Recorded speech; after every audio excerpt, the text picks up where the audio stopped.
So let's first talk about why you wanted to tell this story. What was it about, Kumiko, or the story was based on?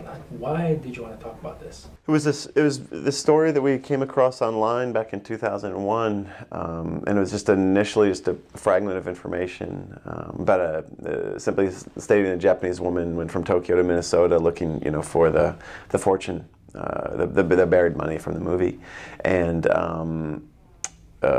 we just instantly became obsessed with it because of the lack of information available. I think if everything was spelled out, it would have kind of demystified it a little bit, and we wouldn't have been as curious, and it might have just moved on from it. But the fact that there was so much mystery and intrigue to it, and kind of holes in the story, it just kind of led us to kind of construct our own little universe around it in the form of this script.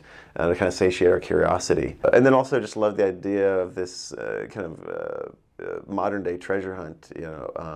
It seems so antiquated, that seems like something from the days of the age of exploration, and something that like conquistadors would do, going on a quest across the globe based on like a mythical treasure they heard about. So those were things that we, projected onto it that based on personal interest that made us compelled to construct this story.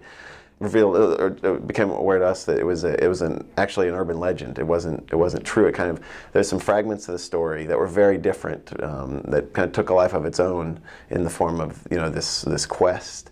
And at first we were caught off guard. And then eventually, I don't know, then thinking about it made us like it all the more, because it was the legend that made us fascinated with it in the first place, and then we loved the different layers of the blurred lines between truth and fiction and whatnot, and it just made it all the more rich and complex to us. And so beyond that, we weren't interested in any of the other details, in like the sort of ripped from the headlines aspect. We were interested in the legend itself. And next, I want to talk about like the aesthetics of it.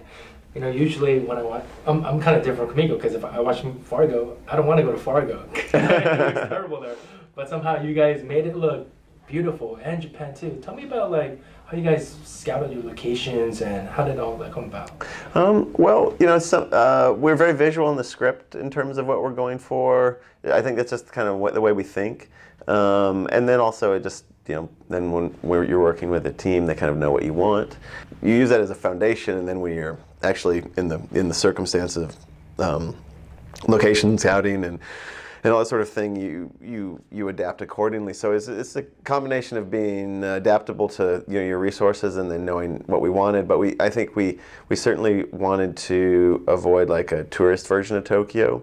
We wanted to shoot in places that Western productions don't typically shoot. There's so many, like the kind of the kind of sexy neon drenched, heavily populated areas are gorgeous and amazing, but they weren't the areas that that this character would inhabit. And so we really wanted, because of the fact that there's a fantastic element to the story, it was important to us to kind of ground it with a certain naturalism to kind of build the stylization off of, and that's why we wanted to actually shoot in Tokyo and actually shoot in Minnesota, and just have a certain naturalism to her environment as a baseline.